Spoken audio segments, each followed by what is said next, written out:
All right, Frederick. So here's the images that I thought would be fun for us to play with. I've got two. This is Michael Rhinos with his dunes and landscape. And then this one here, which was Amy Brooks with the broken egg. So I'll just show you guys real quick. So, I really love this image. And the thing that I commented in the critique was that I thought it would be nice to take some of that blue out and then clean up those footprints. So here's the finished image. And I'm just going to show you what it looks like. And then here's where I use camera raw to pull some of that blue out. And then I use multiply within Photoshop to create a little bit more drama in the image. And then here is the original. So we'll go like the after and the before. So let's just do those real quick. So we'll start on the original image. Let me turn off that base. We'll get there. So basically, what I would do is hit Command J, duplicate that layer. So now I'm working on a copy, and we're going to come in real close, and I'm just going to use the Band-Aid tool. Let me get the clone stamp tool here. That Band-Aid tool, healing brush, select close to the subject, and just clean those up. They're just little things. Of course, I have a lot of grain because this is an image that I pulled off a JPEG that's been compressed by Mighty Networks. And the same thing too up here, like these footprints. I would just clean up those footprints. How dare somebody walk through your photo or before you want to take that shot. When you're going to clone out these footprints down here, just make sure that what you pick from is nice and clean, and Photoshop will do a pretty good job of blending those tones for you. You can just see they come out real quick. Watch for patterns and things like that that give a telltale sign that you removed them. So I'll just do that. And that's it. I'm just watching these lines, trying to blend out any patterns that look like they exist behind where I've cloned from. Because what I don't want is I don't want to see the same repetition over and over. So basically that's what I would do. I would just remove those footprints, and that's really cool. And then to create a little bit more drama in the image, well, I don't want to go to the multiply first. Let's actually take this image now and bring it into filters, camera raw.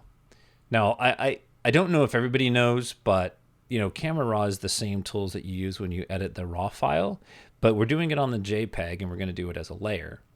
Now, what might be a good idea is on that layer, and I know we're going a little bit fast, but hopefully you can go back and watch it again or keep up. Convert to Smart Object. And what that's going to do now, any filter I apply, it's going to remember those settings. So now I'm going to go to filter, camera raw. Okay, so now what I want to do is I want to take out a little bit of this blue. So I'm going to go to the hue saturation layer. Where it says saturation. I'm just going to grab the blue channel. I'm going to pull it down a little bit. And I know it's pulling a little bit of that color out of the mountain. I mean, this is a give or take here a little bit, so I'll take some of that out. I'm good. And then I want to saturate the reds and the oranges. To me, that's just a little bit better tone. Totally preferential, right? Doesn't have to be that way. And then I want to create some more drama in the image. Oh, before we do that, notice how it's the smart layers now are actually on a layer. So the same thing could be done here like any normal layer. If I wanted to remove part of this effect, I could just use the brush. Where's that? The brush tool. Hit default. There we go. I know what I'm doing. There we go. So we're going to use black on the brush. Make sure your mode is normal and select that layer. And then if I wanted to, I could paint. Oops, hang on a sec.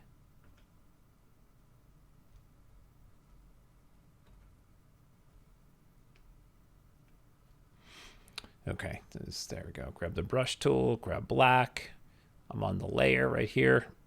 So if I paint, you can see how that blue comes back. So if I wanted to, let me undo that, grab my brush tool again.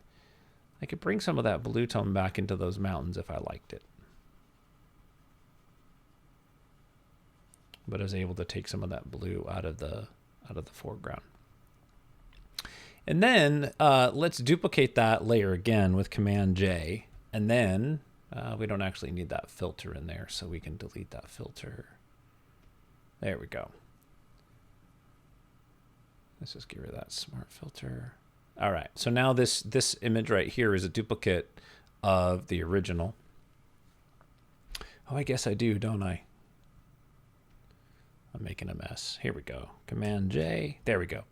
Let's just set the blend mode of that to multiply. And notice how dramatic it makes the blacks and the shadows. And then what we can do is control the opacity of that. And see where we like it.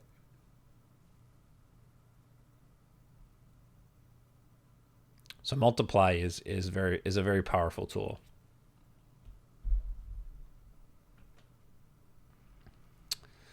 Okay, so that was just playing with that one. So if we go back, we turn these off, you can see there is the original. And here's what it would look like if it was finished. So just a version with a couple techniques in there. The other image that I wanted to play with was Amy's egg. And this is the original. I just felt like the eggshell itself just didn't stand out enough. So what I wanted to do is I just wanted to bring that up. Now you could do that straight in Photoshop. You could just do the dodge tool and select the image. Let's duplicate that, Command J, just so we have another layer to work on. And I could come in there and I could paint that, and that works pretty good. It's not too bad. It does the same. It does the same thing, except for if you come off onto your background, it'll just keep dodging and dodging and dodging. What I like to do, this is just my preference. Let me reset. Let me just take that layer out and reduplicate that one. Command J. Is I love to use smart objects. So I'll right click. Make sure you right click on the name, not on the image, because it'll give you different context menu. Convert to smart object. Go to filter, camera raw. And now what we're going to do is grab the brush tool and we're going to bring up the highlights in here. Now we're not going to simply, look, it remembered my last settings. We're not simply going to up the exposure, because if we up the exposure, see what it does if I go over, it increases the brightness of the blacks, and it's not what we want. So what you want to do is look at your image and decide, what does that image need? In this case, we need to bring up the whites and the highlights. That's really all we need to do. So now when I paint over that, I can be a little sloppy. See, if I paint on the background, it's not super dramatic. So it's nice, even if I spilled over a little bit. You can see in the mask, where I've painted. So there you go. So once we bring that back, so now there's that effect on that egg. Now we can use that mask again where it says Smart Object. Click on that mask. Go to your paintbrush. Make sure you've chosen black.